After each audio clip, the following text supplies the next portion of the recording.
Hello, ഞാൻ ഓഫീസൊക്കെ വിട്ട് വീട്ടിലേക്കുള്ള യാത്രയിലാട്ടോ. പോണ വഴിയിൽ ഒരു കടയിൽ കയറി കുറച്ച് വീട്ടു സാധനങ്ങൾ വാങ്ങണമായിരുന്നു. ഉണക്കമീൻ ഇരിക്കുന്ന കണ്ടപ്പോൾ അത് ഒരു 1/4 കിലോ വാങ്ങി. പിന്നെ ഒരു മത്തൻ്റെ പീസ്, പിന്നെ ഒരു ചപ്പാത്തി പാക്കറ്റ്, അത് കഴിഞ്ഞ് 1/2 കിലോ പഴം, ഇതെല്ലാമാണ് വാങ്ങിയത്. പിന്നെ ഒരു ദോശമാവ് വാങ്ങിച്ചു. രാത്രിക്കൊന്നും ഉണ്ടാക്കിയിട്ടില്ല. എല്ലാം കൂടി തൂക്കി വീട്ടിലേക്ക് വരുന്ന വഴിയിൽ ഇതേ കവറ് കണ്ടിട്ട് ഒരു നായക്കുട്ടി ഓടിക്കൊണ്ട് എൻ്റെ അടുത്തേക്ക് വന്നിട്ടുണ്ട് കേട്ടോ. പക്ഷെ അവന് കൊടുക്കാനുള്ള സാധനങ്ങളൊന്നും ഇതിലില്ലല്ലോ. പഴമൊന്നും അത് കഴിക്കില്ലല്ലോ. അപ്പം ഒരു കഴുതക്കുട്ടനുണ്ടല്ലോ, പുല്ലൊക്കെ തിന്ന് മേഞ്ഞ് അതിൻ്റെ സ്വന്തം വീട്ടിലേക്ക് നടന്നു പോവെന്ന് തോന്നണു. അയ്യോ, ഒറ്റമൈന എന്ത് ചെയ്യും? ഒറ്റമൈനേനെ കണ്ടാൽ പ്രശ്നമുണ്ടോ? പണ്ട് കുട്ടിക്കാലത്ത് അടി കിട്ടുന്നൊക്കെ പറയുമായിരുന്നു. ആ ഒരു വിശ്വാസം എനിക്കിപ്പോഴും ഉണ്ട്. ഇപ്പം ആരപ്പം നമ്മളെ തല്ലാനില്ലേ?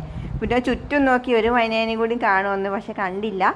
കുറച്ച് ദൂരം മുന്നോട്ട് പോയപ്പോൾ കമ്പിയിലിരിക്കുന്നു 2 മൈനകൾ. അപ്പം മൊത്തം 3 മൈന. അപ്പോൾ കുഴപ്പമില്ലല്ലോ. ഞാൻ നേരെ കയറിയത് പാൽ സൊസൈറ്റിയിൽ കയറി പാലും വാങ്ങി ഞാൻ നേരെ വീട്ടിലേക്കെത്തി. വീടിൻ്റെ പരിസരത്തെത്തിയപ്പോൾ നമ്മുടെ അച്ചൂസ് കുറച്ച് പുസ്തകം കൊണ്ടുവരുന്നു. 7ാം ക്ലാസ്സിൽ പഠിക്കുന്ന ഒരു കുട്ടിയുടെ അമ്മയുടെ അടുത്ത് ഞാൻ പുസ്തകം ചോദിച്ചിട്ടുണ്ടായിരുന്നു കേട്ടോ. ആ ബുക്കെല്ലാം എന്നെ ഏൽപ്പിച്ച് അവൻ സൈക്കിൾ ചവിട്ടാൻ അവൻ്റെ കൂട്ടുകാരൊപ്പം തിരിച്ചു ഓടി. പിന്നെ ആ പുസ്തകവും സൈക്കിൾ പമ്പും വാങ്ങിയ സാധനങ്ങളും എൻ്റെ ബാഗും ഒക്കെ കൂടി കൊണ്ട് ഞാൻ വീട്ടിലേക്ക് എത്തിയ ഡോറൊക്കെ തുറന്ന് അകത്തേക്ക് കയറുക. ക്ഷീണിച്ചു. എന്നാൽ ഓക്കേ.